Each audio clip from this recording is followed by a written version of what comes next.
I'm not going to go into any nitty-gritty of technology, you know better than me. Conservation, big word, you can't talk in half an hour, conservation in any way. But we all can occupy about half an hour of our minds with conservation related issues for some time each week. That is, I think, more than sufficient. It starts a vicious cycle in which you eventually reach where you wanted. So it is about bird katta, technology and conservation, how these three things are related. Now basically we are going to talk about birds. Leave aside all these big words. Okay, so first of all we'll get rid of the input preservation and protection.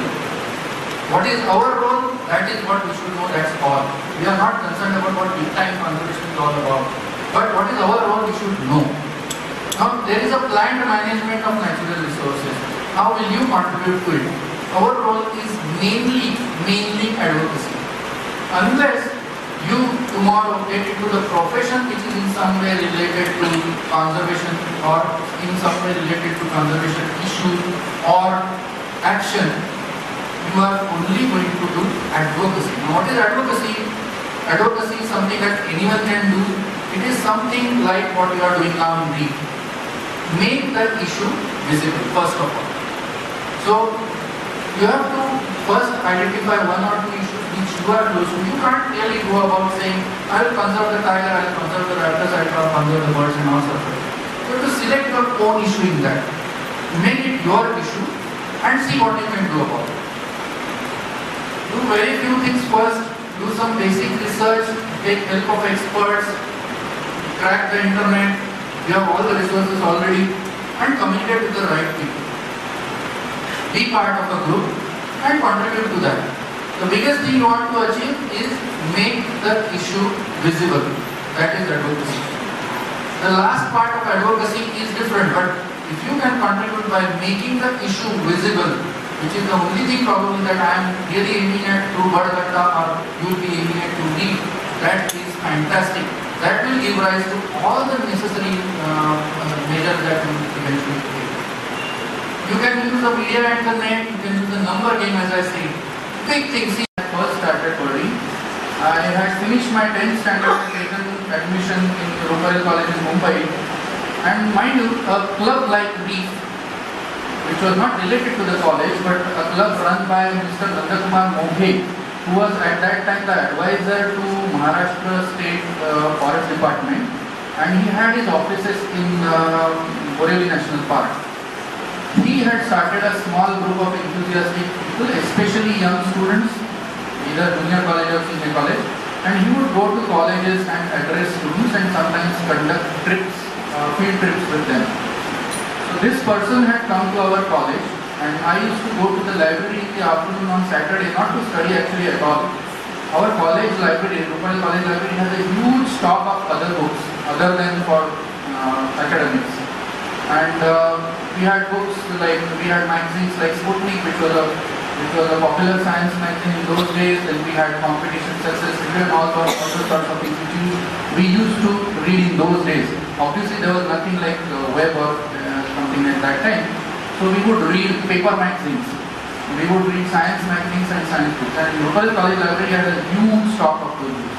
So I would go to the library on Saturday afternoon and sit there and read such books.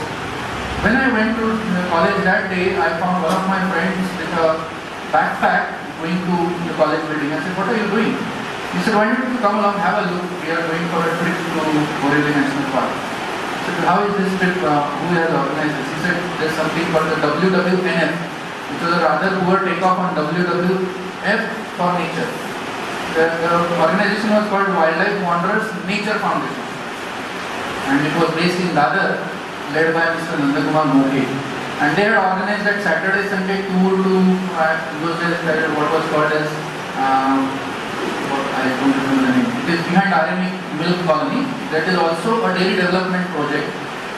So there was some hall there, and we would all be going there and working, going for a trip there.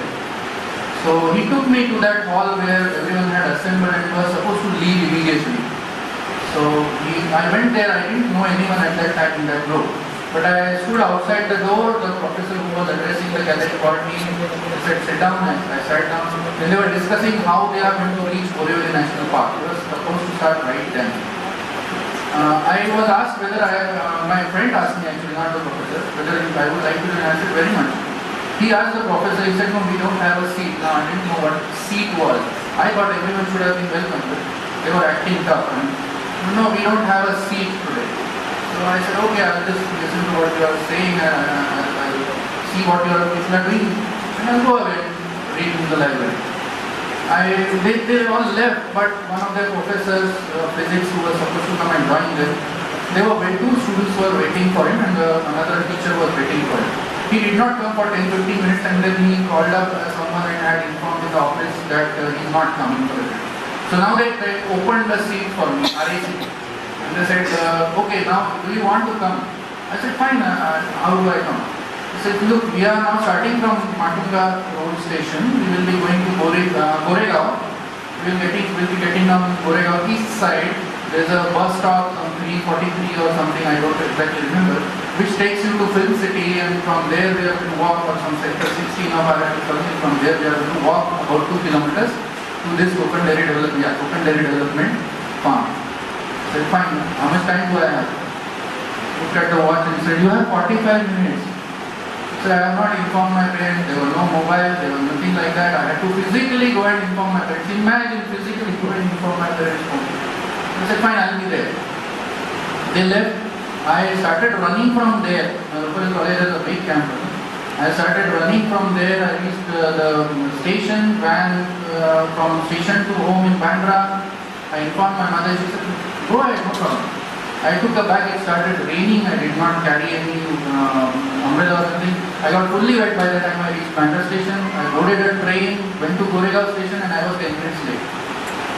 So I got down and stood on the bus stop just like that. I said, since I have come all the way, I'll stand here doing nothing. I have nothing else to do better. So I stood there for 10-15 minutes. I knew the bus had gone away. Everyone had left. There was no way I was going to connect with them in the jungle.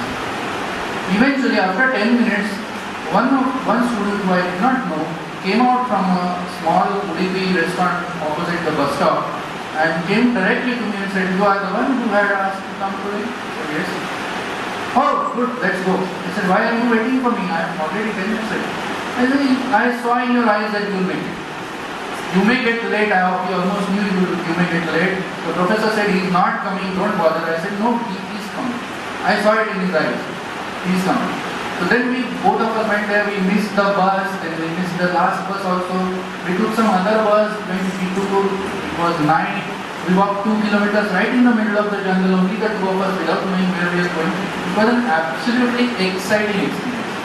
I never looked back. I already wanted to join some such club it seems and I got the opportunity. So this is how it begins.